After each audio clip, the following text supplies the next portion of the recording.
Hi there guys, welcome back.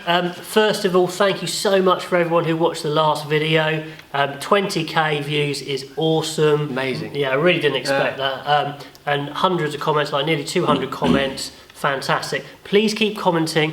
I wanted to make it a really safe place to comment. So just be aware, it's a no swearing policy because it's for all age groups. And also, if anybody does use any abusive language, they'll be banned straight away. So it's not a problem, really safe. Keep commenting, and we've had some fantastic comments, and I will use some of those in our video today as we discuss the squad. It is out now, finally, we know. Yeah, the wait's over. Absolutely, yeah. Everyone's together now, 4 nations together, going for it. The British and Irish Lions, I should correctly say, of course. Yeah. So we've kitted up together. Show a bit of unity. Yeah, a bit of unity, whatever. Our first impressions of Gatland squad. I think it's a very boring Gatland squad. I'd written that. I'd actually written that. I don't think there's any mistaking who has selected this squad. Again, I think the pack actually is the most interesting thing for me. He's picked a very mobile, very physically in-your-face kind of pack. Massively, one that's going to get around the park. Yeah. The back line for me is where the disappointment lies. I think he's gone too safe with the backs, but the forwards, I think there's some really out there selections, which is positive to see. I think I think it's spot on. The forward pack looks exciting. Really good. I'm glad we recorded this a week later because initially I felt disappointed with the back. Yeah, me too. Yeah. I know you wanted some more flair in there. You wanted Finn Russell and players like that. I can see what he's doing, and we'll go into that. Yeah. And I think you can read quite a lot into his selections. Yeah, you can. You can. Now, what I would say is that the players that missed out, say Finn Russell missed out, Launchbury, who else would misses for you? I've gone Gary Ringrose. Yeah. Irish centre. I think centres for me are the biggest disappointment. I think he's gone quite safe. He's gone very secure, very defensive. He's not gone massively out there. I think he's going to contain rather than go for the win. What I would say is the guys that have missed out, we'll probably see most of them actually. That's the thing we've got to remember, I think. There's going to be a number of injuries. I think 8's been the average number at least. So a lot of these close guys probably will go. It's the fact that his initial squad tells us what he's thinking. I think that's the main interesting point here. Yeah, I think if you're Hansen as well and you look at the squad he selected, I think you're smiling inside. With the way that the New Zealanders are playing at the moment. Yeah, I think you're right, Al. New Zealand are going to be pretty confident because if they're going to play Warren ball, which is what it looks like. And why wouldn't he? That's what he's done all his life. That's what he knows. That's what's easiest to prepare for. It is a little bit safe, boring, whatever you want to say, but for him to say I'm going to play more expansive when he's never done it before, and they've only got a few weeks to plan, maybe would have been silly. So I can see why he's done it. So I respect the fact he's got a plan. He's sticking to his guns. He's being very honest, but we can't help but feel a little bit disappointed. Bit flat, I think, is the. I mean, some comments. We've got a number of New Zealand viewers, which is fantastic. Mozilla and Dazaman both agreeing that the first test is crucial. I think, if New Zealand romp away with that first test, I think we're in massive trouble. And they're saying 3-0 maybe if it's that first test goes against the Lions. If the British and Irish Lions win the first test, then it's game on, but they're still pretty confident it's a New Zealand win. I think if it's a tight contest, the first one, even if the Lions lose the first one by 5 points, I think that still gives them confidence because they've kept it tight, they've kept it close, and it's I think if we get stuffed out of sight in the first test, like they say, I think it could be a bit game over really. But I mean, on the positive, now it's a week later. I can see his plan. Toughness. That was the word they've been using in the media. They've picked tough players. Bigger, Dan Bigger. I picked him in my team last week. Not because I thought he was the best player, but on this premise, he's tough. He picked Jared Payne. No one saw that coming.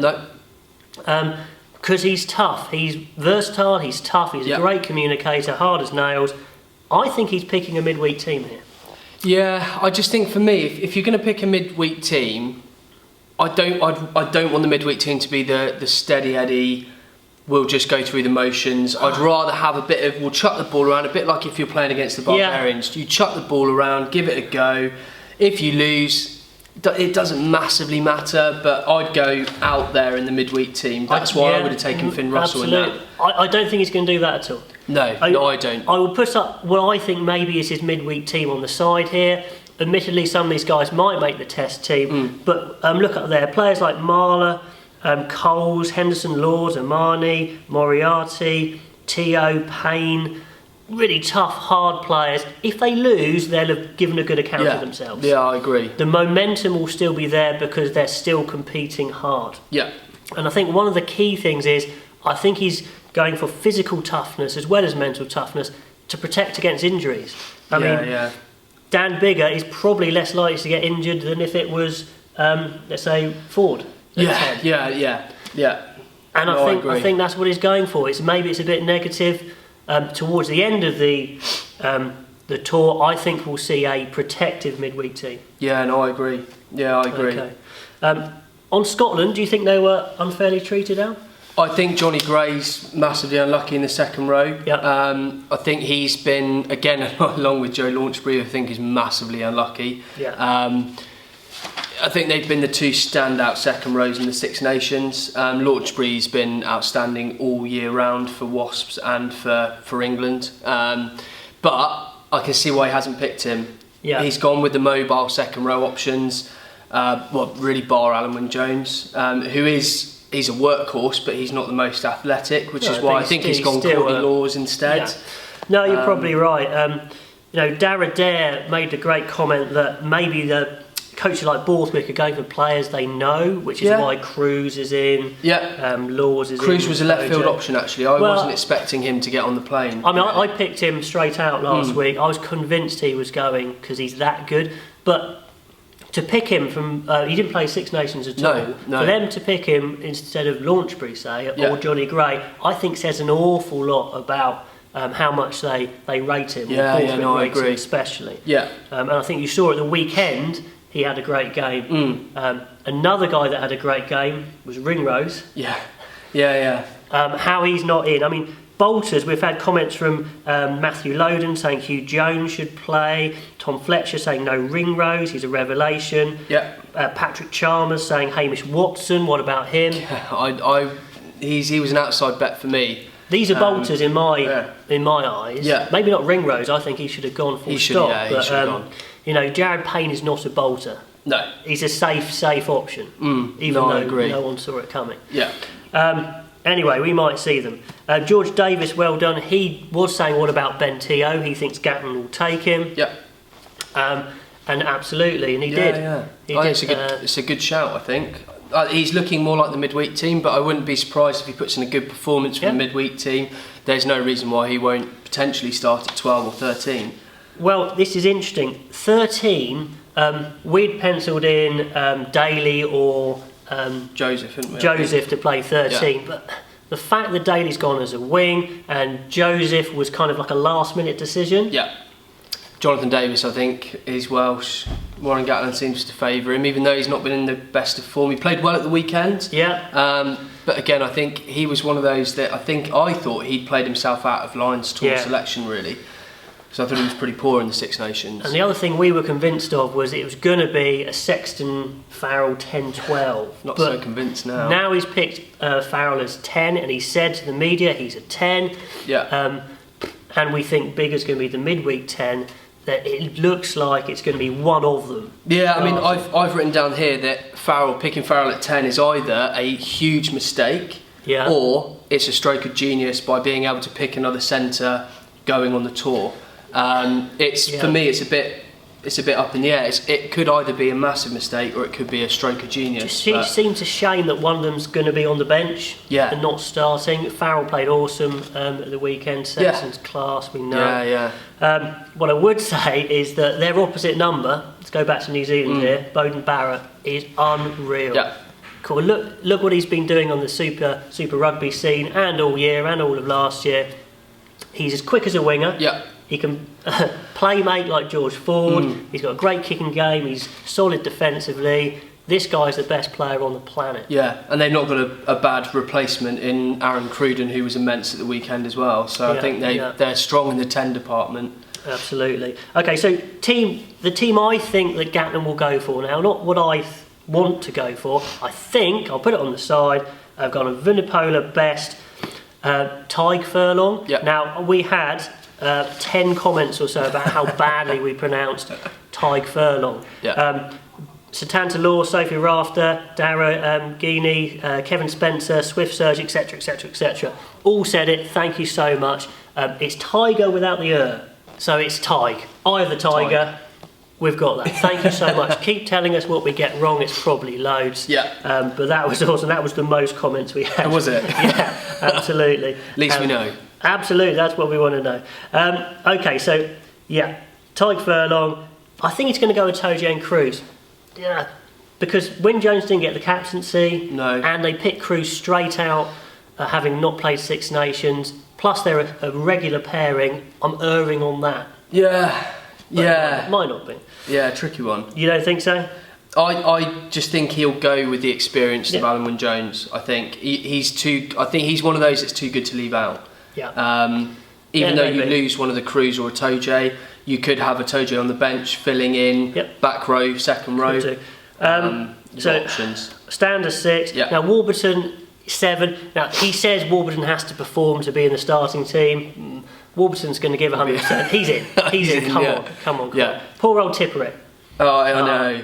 If only Warburton hadn't been the captain, Tipperick would have had a chance. Or had a poor Six Nations. And actually stepped up in the Six Nations, which I don't think many people were expecting him to be as good as he was. Unless you play Warburton 6, but I don't think so. You can't miss Stander out, really. You can't leave him out. And I think he'll go Falatau. He's back into form. He's one of his favourites, one of his boys. Having said that, Billy Vunipola was amazing again at the weekend. And Moriarty was amazing for Gloucester as well. So there's lots of competition in the game. Lots of competition there. Murray Sexton, I think he'll go for the pairing. I think he'll go Henshaw and Davis as the centre partnership. I'd like to see him step out and go Elliot Daly at 13. Well, yeah. If you're going to pick a left-footed option, I'd go Elliot Daly hands down, much quicker than Davis. Well, the other thing possibly he might do if he does start Sexton and Farrell is have Henshaw at 13, something like that. I just don't think he won't have a fully lightweight midfield. I can't see. No. North and Williams on the wings, I think, and Hogg at fullback.